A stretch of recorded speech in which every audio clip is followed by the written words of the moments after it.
What a crazy wild card game weekend it was. Rams, Seahawks, Rams being the underdogs, coming up with the victor. How are they going to do against Green Bay this coming week? Find out in the next episode of Sideline Sports Podcast.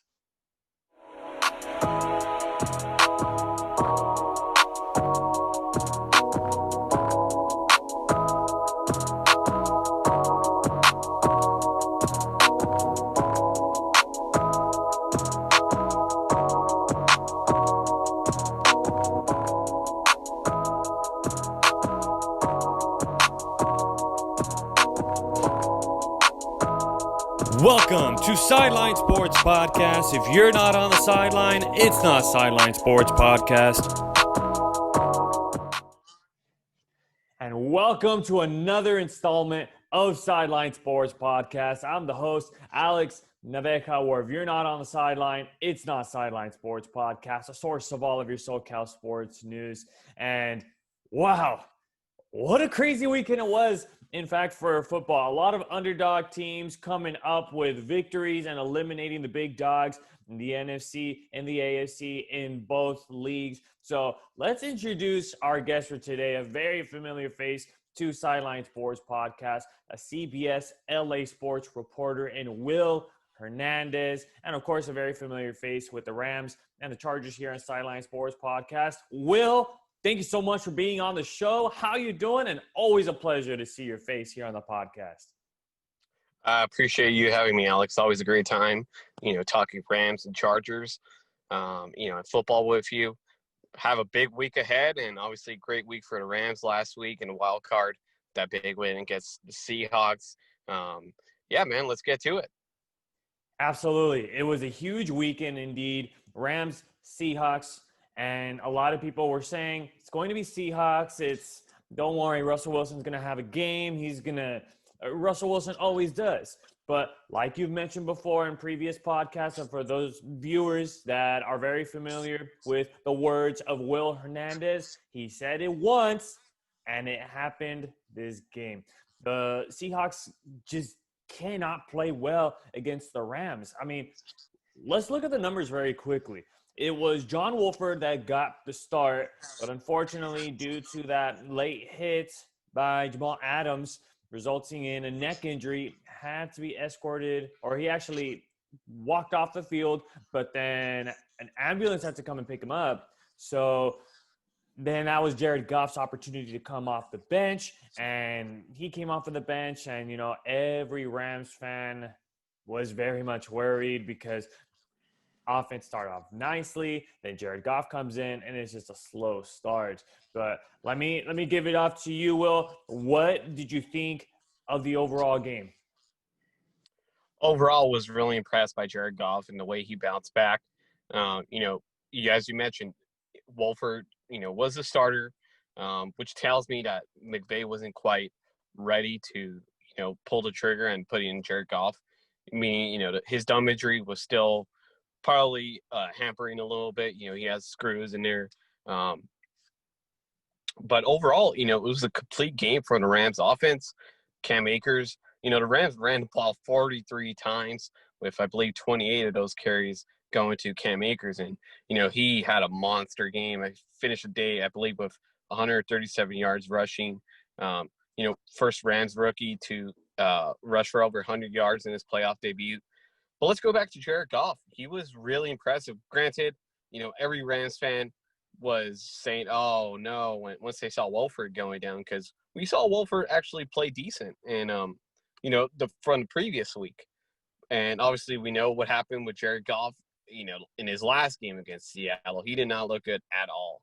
And, a lot of Rams fans were panicking. I can tell you that. But he started off really slow. He looked really bad. I was posting on Twitter, hey, is Blake Bortles active today, which he wasn't. And, we were saying, hey, maybe we should put Cam Akers in because I believe he was a quarterback during his high school days. So, but he overall finished well. He only threw the ball 19 times, completed 9 of those attempts.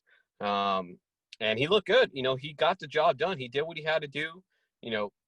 Cooper Kupp had a pretty solid game. He had that big catch in the first half where Jared Goff just kind of – well, actually, Cooper Kupp was wide open down the field, but Jared Goff underthrew him. You can argue the dumb might have impacted him there.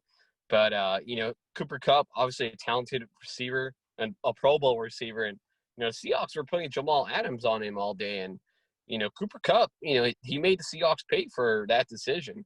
But, he had that big pass reception. And I think that kind of got Jared Goff going. It got his, once you get, it's like, when you're playing basketball, once you have a couple shots, go in, or in golf, once you have a couple nice putts, go into Kupp, you start getting confidence. You start feeling it.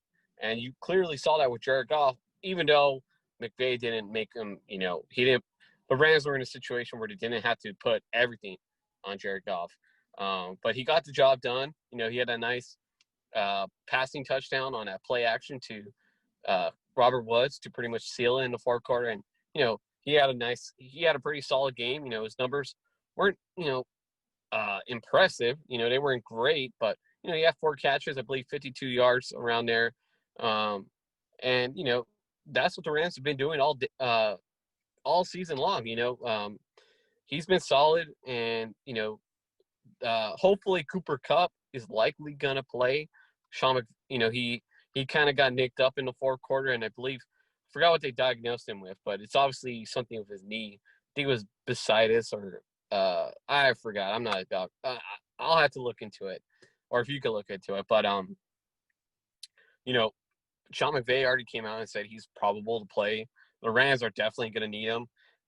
You'd like to see, more than likely, you're going to see Tyler Higbee and Gerald Everett get, more incorporated this upcoming week. Probably Josh Reynolds, especially if Cooper Kupp doesn't play. But it's going to be another heavy game of Cam Akers and Malcolm Brown coming up.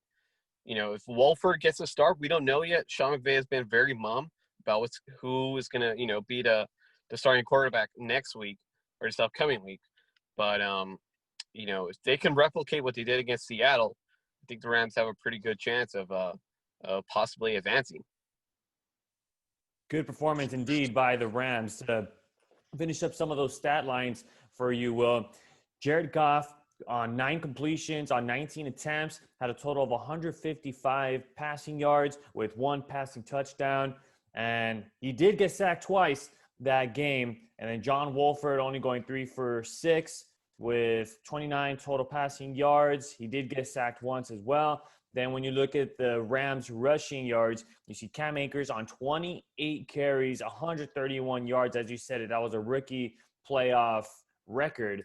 And having 1 rushing touchdown. Malcolm Brown also with some carries, had 9 carries on 30 yards.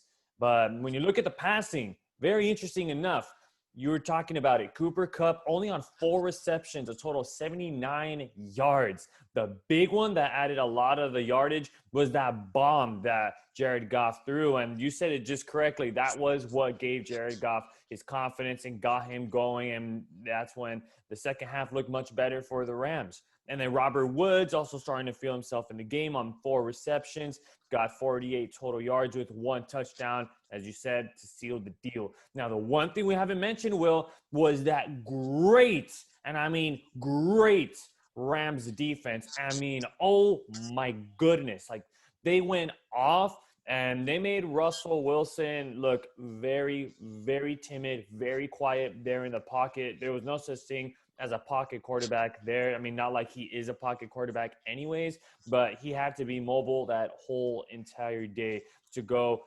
11 for 27 with only 174 yards, 2 passing touchdowns with 1 pick, which results in the pick 6 by the Rams defense. Then Chris Carson, 16 carries on 77 yards.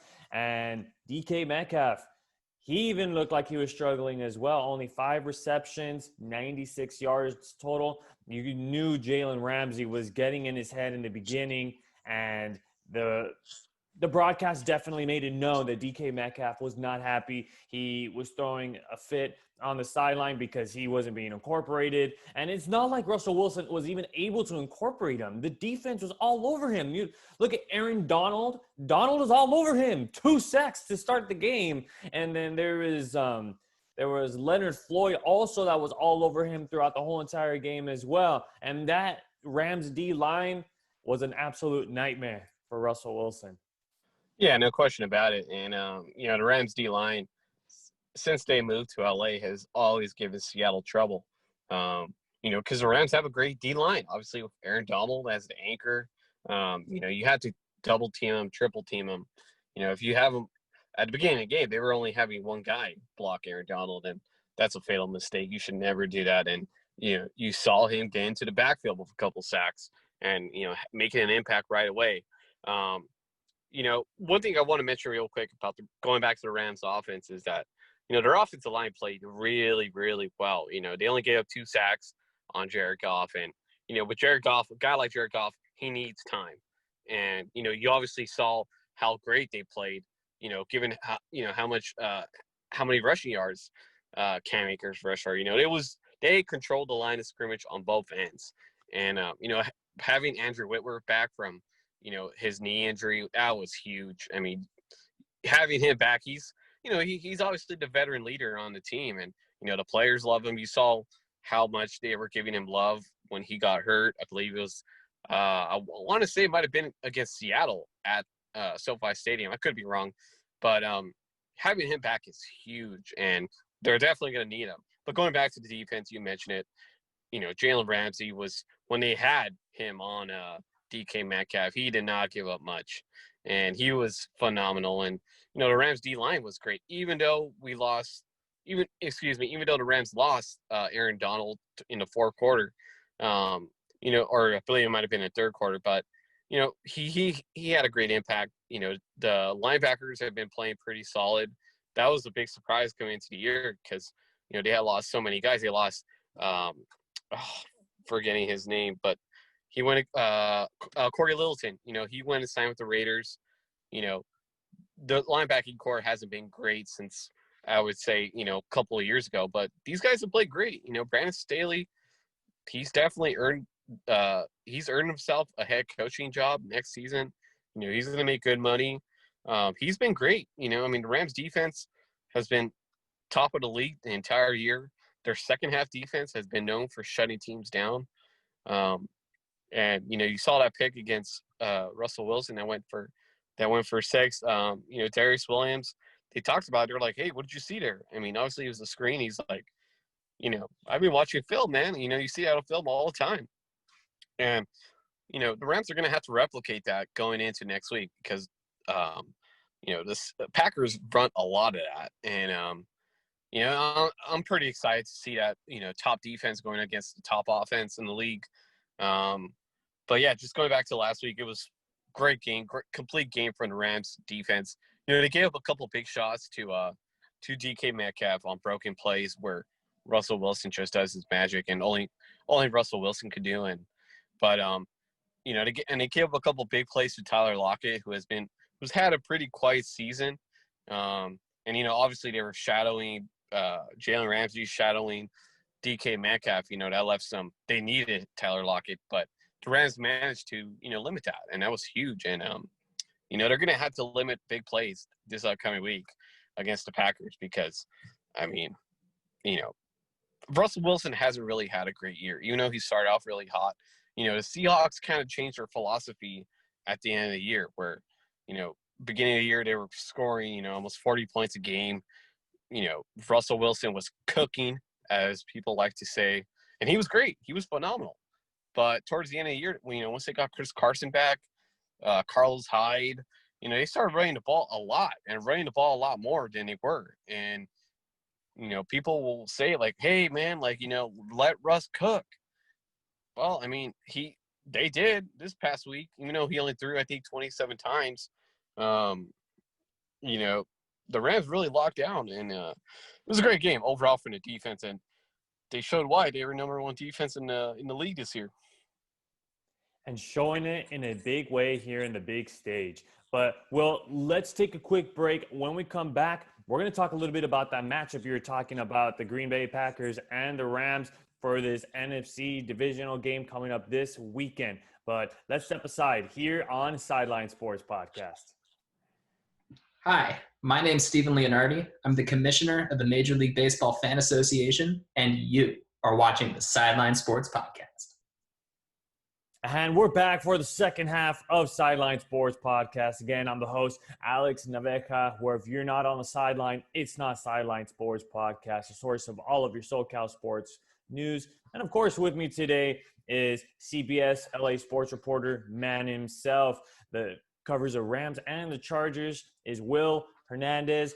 First half, we were talking all about that tremendous game that the Rams put up in the NFC wildcard game against the Seattle Seahawks. Defense looked phenomenal. The offense still looked pretty good despite the first half struggles.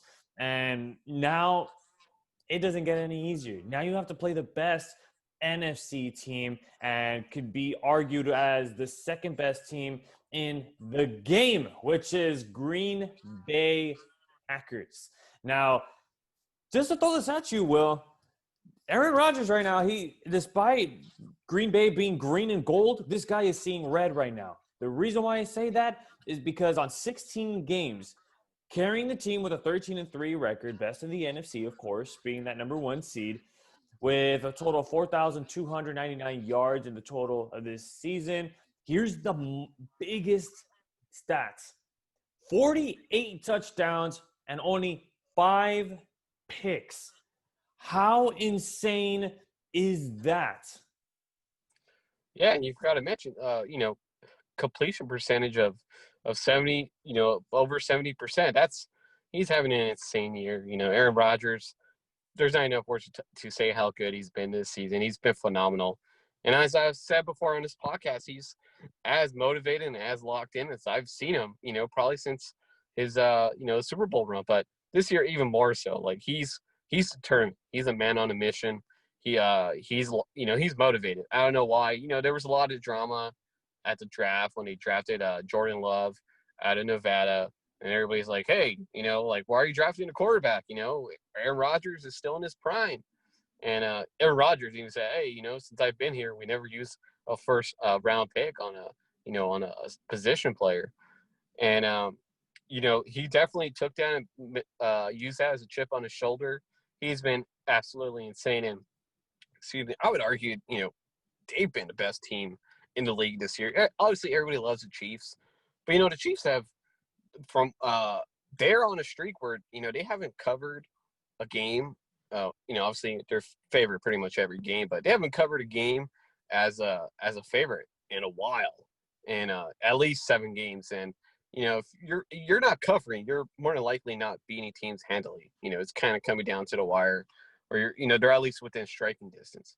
But just going back to Aaron Rodgers, he's been so great, and he's been so accurate this season. And him and Matt LaFleur, a former Rams offensive coordinator who's a former disciple of Kyle Shanahan and a former disciple of Sean McVay. All three, of course, kind of run the same offense. But he's been so good this year. And, the Packers have so many weapons. And obviously it starts with Devontae Adams. Aaron Rodgers is his go-to receiver. And, I'd argue Devontae Adams is definitely the best receiver in the league right now. I mean, guys, he's so quick at the line of scrimmage where, quarterbacks can't even, put a hand on him. He's just so good with his footwork. I remember that Sunday night game against Tennessee where it was, it was a blizzard. And, they had, I believe they were double teaming him at the goal line, in the red zone. And this guy, he's so good with his footwork where, those guys were like 5 yards away from him when he caught a touchdown. That was a crazy game where he had like 4 touchdowns. Small story, one of my fantasy football leagues, it was for the title, championship week. And I was blowing the guy out. He had Devontae Adams left and a couple other guys. And I was 80% favorite to win before that game. And by the time the game was over, it was crazy. I was only, it was a coin flip. Crazy. And yeah, that was a game where I think he had over almost 200 yards receiving. He had like 4 touchdowns, but he's just so good. And, I'm so excited to see that matchup of him and Jalen Ramsey, because if Brandon Staley doesn't have Devontae Adams, have Jalen Ramsey on Devontae Adams all game, I don't know what he's doing, because he is the man. And that guy, he can beat you by himself, as good as Aaron Rodgers is. Him and, that connection, it's the best in the league. And, I'm really excited to see that matchup. It's going to be a fun one, and really, really fun one. I mean, Aaron Rodgers going against TBA. We still don't know who that starting quarterback will be for the Rams. We could definitely expect Sean McVay to do a little bit of a surprise. We're going to go with Wolford, or surprise, we're going with Jared Goff.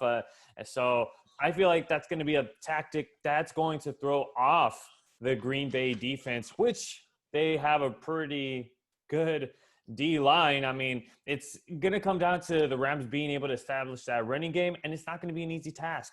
That D-line for the Packers is almost like a wall. And if the Rams can't establish that running game with Cam Akers or even with Malcolm Brown, then it's going to be a tough one for the Rams. You can't always pass. You can't always intend to always use the passing game to get you out of trouble.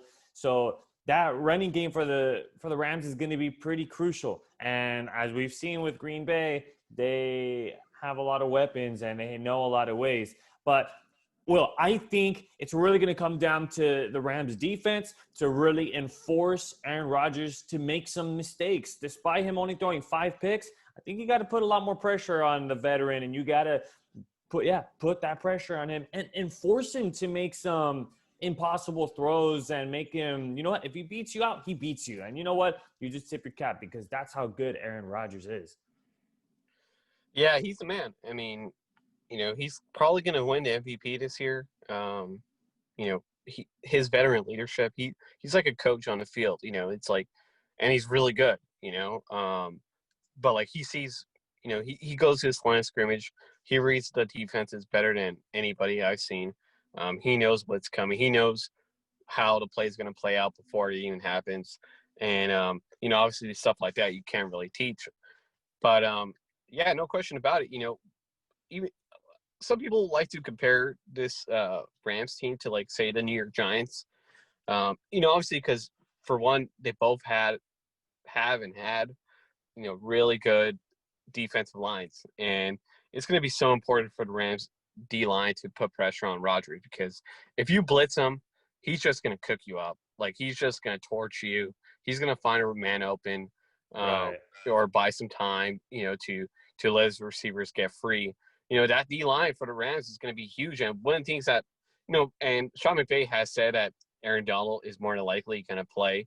And I mean, I can pretty much bet he's going to play, unless, like, his rib injury is so bad where he can't even breathe, or so bad where, he could get a punctured lung.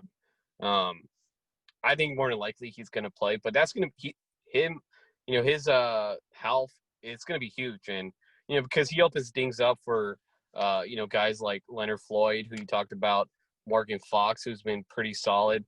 And the Rams should be getting Michael Brockers back. So that's going to be huge. And, the Packers are without, they lost their left tackle, David Bakhtiari, a couple of weeks ago, and he's out. Like, he's out for the playoffs. He had a serious knee injury, and they brought in a guy this week who played for the Colts last week, in the wild card round. And that, if they're picking him up, they more than likely are really thin right now at offensive line, which bodes well for the Rams, given their how great their defensive line is. And if the 4 guys can't put pressure on Aaron Rodgers, it's going to be a very, very long day for the Rams. And, going back, and that's the same for the Rams offense. If the offensive line can't, push the defensive Packers D line, who they're solid, but they're not, they're not world beaters. They're not the Rams D line, that's for sure.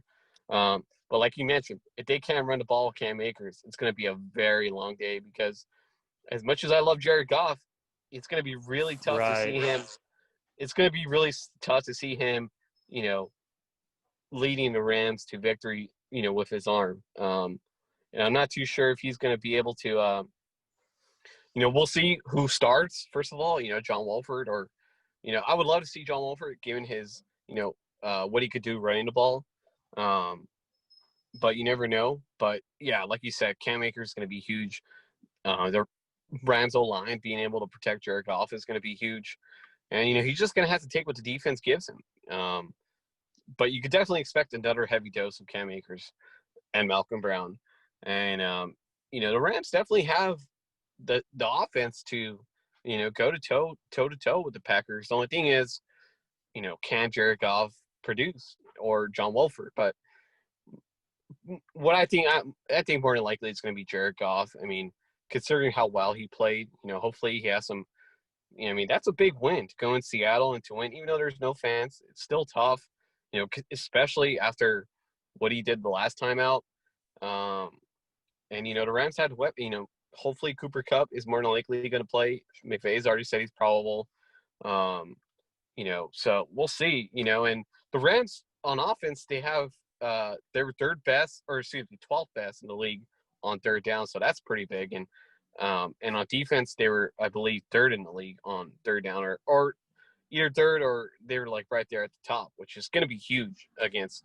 You have to get off the field at least a couple times against Aaron Rodgers, and I think the spread is, I believe, 7, and it dropped down to 6.5, which tells me the early money has come in a little bit on the Rams.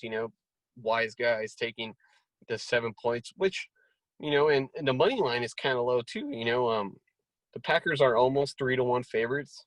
But to me, that kind of tells me it's kind of like Vegas doesn't see it as a lock. And the reason why is because of the Rams, D-line. And, given, as I mentioned, the injuries on the Packers O-line, that's going to be huge. And I think we're going to see that because they're going to have to get to Aaron Rodgers. But, again, we're going to see a healthy dose of Jalen Ramsey on Devontae Adams. So that's going to be an exciting matchup, man. And, if guys like Darius Williams and John Johnson and the linebackers, if they could kind of, limit the other guys like Robert Tonyan, who's been a really solid tight end. He's really come on this year. They call him AKA Baby Kittle. He's been great. If you play fantasy football, you probably know he's been a pretty solid. He was a solid tight end this year.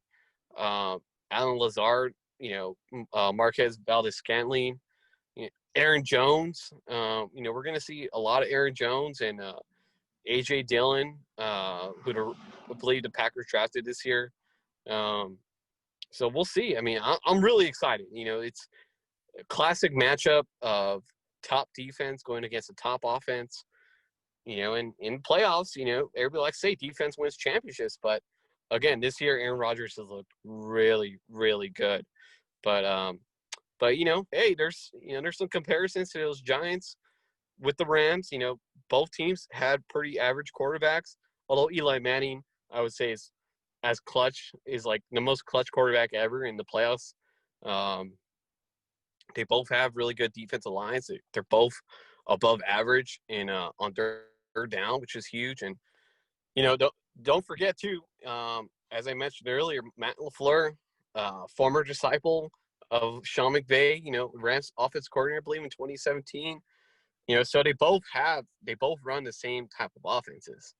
And hopefully Sean McVay, I know I'm being a little bit of a homer, but hopefully Sean McVay could put together a really good game plan again, and he really managed the game well. And the Rams, if the Rams are in a situation where they have to come from behind, it could be a long day for the Rams. But I'm not expecting that. I think it's going to be relatively close. I think the Rams D-line and defense will give the Green Bay Packers offense. They're not going to make it easy for them. I really don't believe it's going to be a blowout just because the Rams have such a great defense. But, we'll see. It's going to be really cold. I don't think, from what I saw, the forecast doesn't have it snowing on Saturday. But it should be good. I'm really excited for it. No doubt. I definitely think it's going to be Jared Goff also that's going to get that start. And I think that time is on Jared Goff's side. I mean, the longer you rest, the longer, that means your thumb is going to heal up more, which means that Jared Goff can come up with cleaner throws, can throw a little more down the field like he did with that Cooper Cup completion. And he's going to feel more comfortable with it, not having to really worry about that thumb. So I think time is on his side, but definitely expect John Wolford to maybe potentially come off of the bench and maybe come up with just to trick the defense. And kind of now the Packers have to call a timeout and maybe have to figure out, oh, hey, what the heck? They just threw in John Wolford. What do we do now? Type of thing. And really have to really dig deep inside of the playbook. And you can't do your typical plays against Green Bay. This is, again, a very talented team. And this is arguably the best team in all of the NFL. So going to be interesting to see. Like you said, it's not going to snow, but definitely we could expect some very cold conditions because you know how it is here in SoCal, very warm conditions, oddly, during winter. So we'll wait and see what happens, Will. That game is on Saturday, another Saturday game for the Rams taking on against Green Bay Packers. And I'm telling you, folks, it's just getting better and better and better every week in these NFL playoffs.